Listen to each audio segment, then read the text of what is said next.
close to the Nile because they would have wanted Nile waters to actually cool down the control rods, to cool down the whole system, just like at Fukushima, built on the coast. And here are conduits. The Nile would have, when it flooded once a year, it would have gone up to here, and they would have contained the water somehow inside this complex. In addition, there are underground lakes under this and more tunnels, access tunnels. Again, perfectly straight causeways. What's going on here? I think these are the headquarters of, this is where the scientists lived.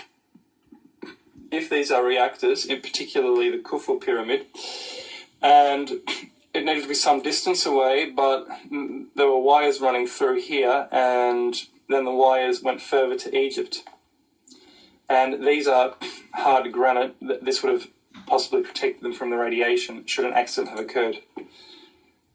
Again, this is talking about underground tunnels, underground passages. I'm not sure how real this diagram is. I just found this on the internet. These could be running through the Giza plateau. Again, access tunnels for engineers. This is the schist disc 3000 BC. I made a video suggesting that this doesn't fit the tomb it was found. It's already found in the first dynasty, but it's more complicated than anything else in that tomb. So either it's a plate, and that's for a candle, or this is for one of those vents in the pyramid. This is to turn these are handles, and this is basically to open up the valves to let steam in and out. Coated in stone, possibly to protect the metal that I suggested it's coated in stone. It seems to be stone. If they cut through it, I think there's metal in there to protect it from heat in case the reactor explodes. Again, the pyramids built to precision, built so they would not collapse. Why? Possibly radiation. Lower Egypt in the geographical center of the land surface of the world. They put the pyramids in the center of Egypt at Giza. This was possibly because, well, I don't know if they had alternating current, but if they had direct current, it needs to be local. And so if you're making electricity, it needs to be centralized. These days you can put a power station anywhere and we just keep boosting it thanks to alternating current. But direct current, you can't do that because you can't apply the rotating magnetic field in the same way. Now, if it's in the center of the land surface, did these people populate the entire world, these gingers, these redheads, or whoever they were, and they needed to send electricity everywhere, undersea cables. And there was a catastrophe. The civilization collapsed. Different civilizations, Peru and Egypt and Tibet, they lost contact, but they kept up the same building techniques, the same concrete, even if there wasn't transatlantic contact in later times. Was it the same civilization? Again, what are these for? They almost look like cooling towers, don't they? Is this to put the spent nuclear fuel? Again, they need to be inside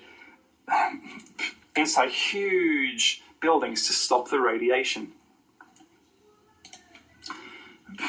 There are concavities basically to prevent the implosion of these buildings, to stop these walls collapsing, to stop the weight of this pushing the walls outwards.